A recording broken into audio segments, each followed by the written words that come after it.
Di dalam kitab Tanbihul Ghafilin, Rasulullah sallallahu alaihi wasallam bersabda, "Tafakkaru sa'atin afdalu min ibadati sanatin."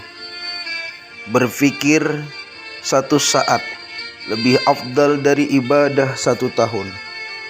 Abu Lais As-Samarkandi berkata, jika seseorang ingin mencapai keafdalan daripada tafakkur, maka hendaklah ia berpikir dalam 5 hal.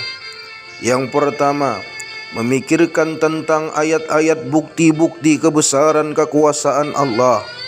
Yang kedua, memikirkan nikmat pemberian Allah. Yang ketiga, memikirkan pahala yang dijanjikan Allah. Yang keempat, memikirkan siksa hukuman Allah.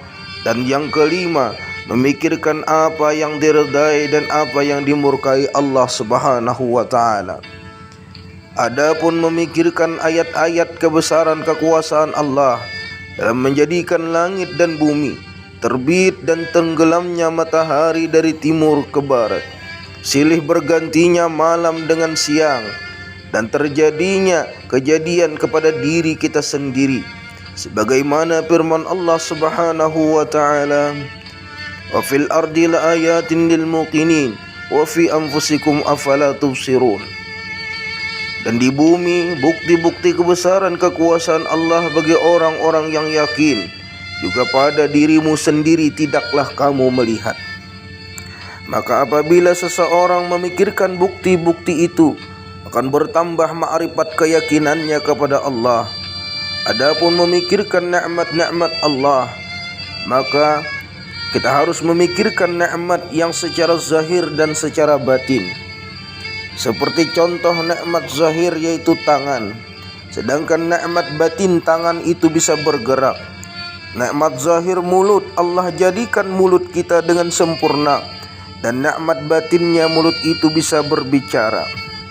Adapun nikmat yang diberikan Allah kepada kita, senantiasa kita ingat bahwa Allah menjadikan nikmat tersebut secara zahir, dan Allah sempurnakan nikmat zahir itu dengan nikmat yang batin.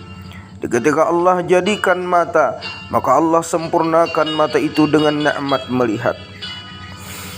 Adapun berpikir dalam pahala yang dijanjikan Allah bagi para aulia-aulia Allah, maka memikirkan yang demikian menambah kerajinan, ketangkasan beribadah serta taat kepada Allah.